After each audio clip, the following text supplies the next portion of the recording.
What if I told you there's a prison so vast, so brutal, and so surgically designed that even the most ruthless killers inside it have forgotten their names?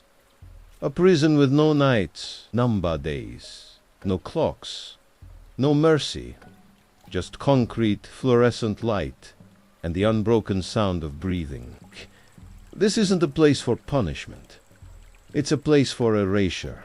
The Salvadoran government calls it CECOT, Centro de Confinamiento del Terrorismo, but those who have seen it whisper another name the vault. Welcome to CECOT, the prison built for monsters. This is opening of the story, and if you are ready for a full story, subscribe now for more uploads. There are places that are built to hold men, and then there are places built to undo them. CECOT is not a correctional facility.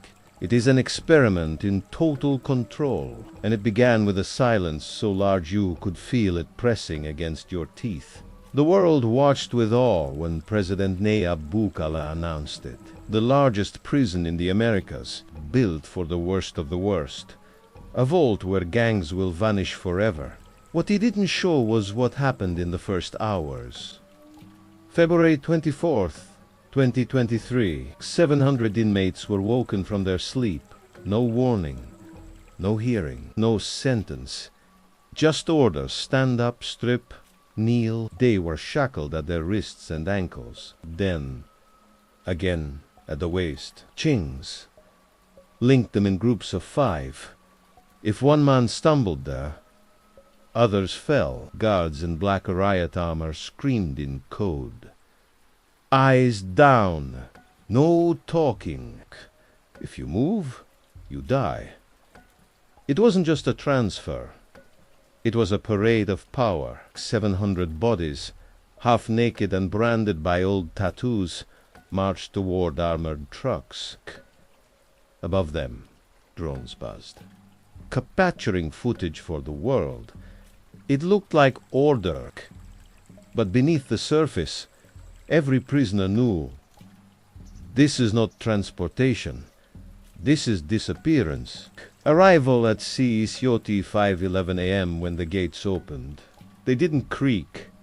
They roared. CECOT revealed itself, not as a facility but a fortress. 23 watchtowers, 2 perimeters, armed drones, walls 30 meters high. The trucks stopped. The prisoners stepped out onto steel platforms, barefoot, blind from the lights, bones shaking from the cold.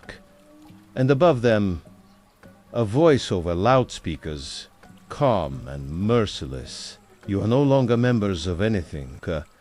You have no name. You are void. It wasn't a threat, sir.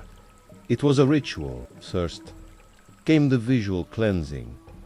Tattooed heads were shaved, bodies sprayed with delousing chemicals, then the uniforms. White boxer shorts. No shoes, no shirt, no individuality. The prisoners were forced to run shackled through corridors of light and steel. Surveillance cameras tracked every angle. Infrared scanners recorded posture, movement, breathing rate. Each man was catalogued like inventory. Not inmates, not humans. Inventory, CECOT, does not use solitary confinement as a punishment. It uses collective pressure. Sitch. Each concrete cell called a hive block holds up to 100 men. No beds, no mats, no privacy. Just bodies lined on the floor like there are no windows, no clocks, no ventilation. Only a single faucet. Wow. Toilet hole. Lights stay on 24 hours. Sleep is a privilege the architecture itself denies. Every 2 hours, guards storm in, barking number, pulling men at random for inspection, or beatings, or removal. No one speaks, because no one knows the rules. And that's the point. Breaking time. Breaking minds in CECOT time is not linear. There is no routine. Breakfast might come at midnight. Showers might be skipped for a week. Lights blink without pattern. Sirens sound for no reason. They are trained to unlearn time, to forget sunrises, dates, anniversaries, to forget themselves.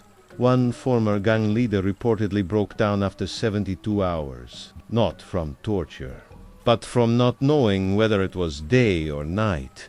He whispered, again and again. Where is the sky? Where is the sky? These men once ruled neighborhoods. Their tattoos were flags. Their names were feared. But in CECOT, they are stripped of identity. They are not called by name. They are called by number. Gang signs are met with beatings. Speaking triggers lockdown. Prayer is forbidden. Tears ignored. The goal isn't just to contain them. The goal is to erase them. One inmate tried carving his gang name into his thigh. He was found unconscious. He was not treated. Instead, his cellmates were punished. In CECOT, there is no individual guilt, only collective consequence. Every movement is watched, every gesture interpreted. If an inmate shifts too often, he is flagged. If two inmates sit close, they are separated. The message is clear. You are not a community. You are not a family. You are alone. But some men begin to resist in quiet ways. They blink messages, scratch symbols behind toilets. The guards sketch some, beat others. But the seed is planted. You can strip tattoos. You can cut hair. You can erase names. But you cannot erase memory. CECOT was not created to house monsters. It was created to freeze them in place, to stop history, to interrupt memory, to cancel identity. But history doesn't die in silence. It learns to speak differently. Hugo, you cannot lock up 40,000 men raised in war and expect them to vanish. Inside the vault, something is already stirring. In the cracks of concrete, in the language of blinks, scars, silence. The gangs are not dying. They are evolving.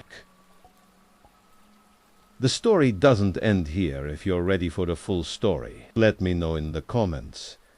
And don't forget to subscribe for more fascinating history stories right here on the channel.